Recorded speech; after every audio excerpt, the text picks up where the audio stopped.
Radhe Radhe. Please मेरे channel को subscribe, like, share, comment कीजिएगा। आज की वीडियो में हम लेकर आए हैं पुरुषोत्तम महीने की कहानी। यह कहानी उपवास में प्रतिदिन सुननी चाहिए और अगर आपने पुरुषोत्तम स्नान किया है तो पूजा करने के बाद यह कहानी सुननी चाहिए, तथा जिसने नहीं किया है वह भी भोजन करने के पहले यह कहानी सुन सकता है। तथा आखिरी दिन काशी की थाली में 33 मालपुए रखकर दान करें। इतना सा कर लेने भी अधिक मास का फल मिलता है। एक राजा था, उसके 2 रानियां थी, एक सुहागन एक दुहागन। दुहागन मतलब कि वह एक रानी को बहुत प्यार करता था और एक को नहीं करता था। एक को महल में रखता था और दूसरी को महल के नीचे एक झोपड़ी में रखता था और वह उससे बात भी नहीं करता था। बड़ी रानी सोचती है कि राजा ने दूसरी शादी कर ली है, मेरा मान सम्मान कम हो जाएगा, इसलिए वह छोटी रानी के लिए हमेशा भड़काती रहती थी। इसलिए राजा ने छोटी रानी को महल से बाहर निकाल दिया। अब बड़ी रानी हमेशा खुश रहती थी। छोटी रानी हमेशा पूजा पाठ, सत्संग, हवन, उपवास आदि कथा, धार्मिक कार्य किया करती थी। बड़ी रानी सोचती थी कि वह यह सब राजा को वश में करने के लिए करती है, इसलिए वह बहुत ही चिढ़ती थी। वह राजा को बिल्कुल भी खबर नहीं लगने देती थी और हमेशा विपरीत बोला करती थी। एक बार छोटी रानी हमेशा की तरह अधिक मास स्नान कर रही थी। वह रोजाना सुबह स्नान करके भगवान की पूजा पाठ व मंदिर की परिक्रमा, सारे पौधों की पूजा अर्चना करती थी, जैसे केला, आकड़ा, कदम, आंवला, बरगद, पीपल, कल्पवृक्ष, तुलसी, इनकी पूजा अर्चना करती थी। यह सब गांव से बाहर लगे हुए थे।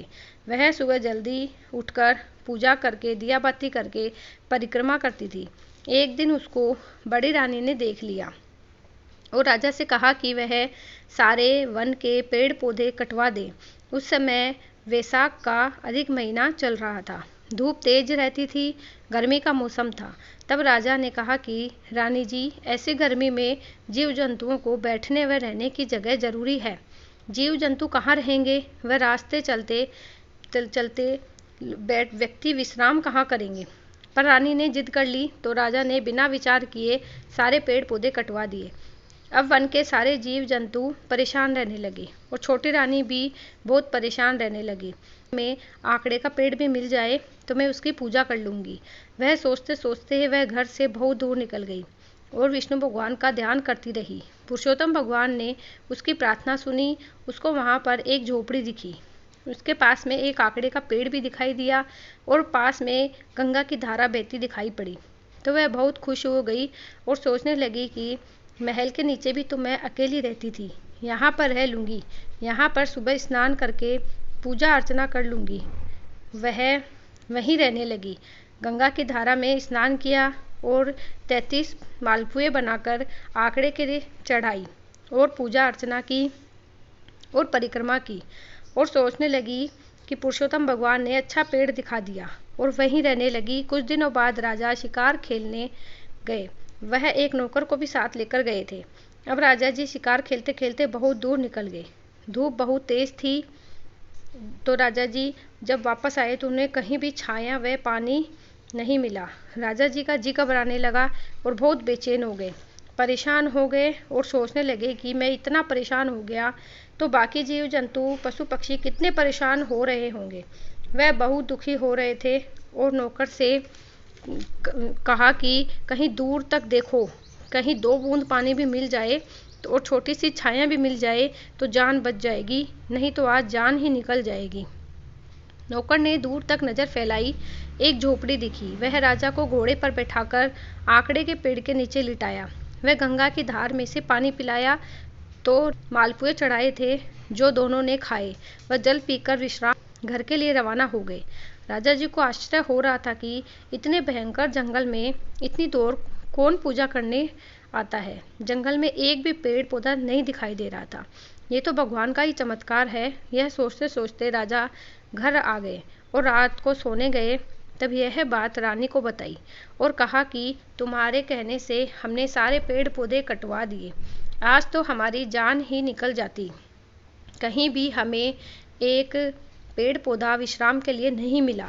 ये तो भगवान का ही चमत्कार था कि एक आंकड़े का पेड़ मिल गया और गंगा की धारा मिल गई, नहीं तो आज हम जीवित घर नहीं आते। राजा ने रानी से पूछा कि तुमने आज कोई व्रत पूजा पाठ किया था क्या? तो राज हमारी जान बच गई। रानी ने कहा कि हमने तो आज तक ऐसा कुछ भी नहीं किया। राजा मन ही मन सोचने लगा कि कहीं छोटी रानी ने तो हमारे लिए कोई व्रत उपवास किया होगा, उसे जाकर पूछते हूँ। दूसरे दिन राजा छोटी रानी की झोपड़ी में जाते हैं तो वह वहाँ दिखाई नहीं दी। राजा ने विचार किया कि छोटी रानी कहाँ चली गई। वे सोच में पड़ गए और नौकरों को ढूंढने के लिए भेज दिया। वे लोग ढूंढते हुए वहीं जंगल में पहुंच गए। वहां छोटी रानी उसी आंकड़े की पूजा कर रही थी। नौकर ने आकर राजा को बताया तो राजा खुद एक रथ लेकर वहां पहुंच गए। राजा ने जाते ही छोटी रानी के पांव पकड़ लिए और कहा कि हमारी गलती को माफ़ कर दो और घर चलो। रानी ने कहा, ये आप क्या कर रहे हो? राजा ने कहा, हम तो आपकी वजह से ही जिंदा खड़े हैं, वरना हम तो मर ही जाते। रानी को राजा ने सारी बात बताई और अपने किए अत्याचारों की माफ़ी मांगी। राजा रानी को लेकर घर आ गए। पूरी नगरी में जय जयकार हो गई। राजा ने बड़ी रानी को देश निकाला दिया कि तुम खुद भी बुरी थी और हमें भी बुरा बना दिया। हम तुम पर विश्वास करते रहे और उसे देश निकाला दे दिया और छोटी रानी को महल में रखा।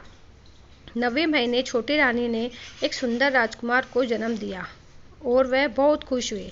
राजा ने सब पेड़ पौधे खूब लगवाए, जगह जगह सारे खूब पेड़ पौधे लगवाए, धर्मशाला बनवाई, कुआं बावड़ी बनवाई, हर जगह पानी की व्यवस्था की, जीव जंतुओं के खाने पीने की व्यवस्था की और आने वाले अधिक मास में दोनों ने जोड़े से हवन किया और ब्राह्मणों को जिमाया, दान पुण्य किया।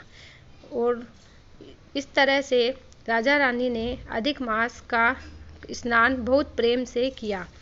तो पुरुषोत्तम भगवान ने उनकी सुनी। तो इस प्रकार हमें भी अधिक मास का स्नान करना चाहिए। बोलो पुरुषोत्तम भगवान की जय।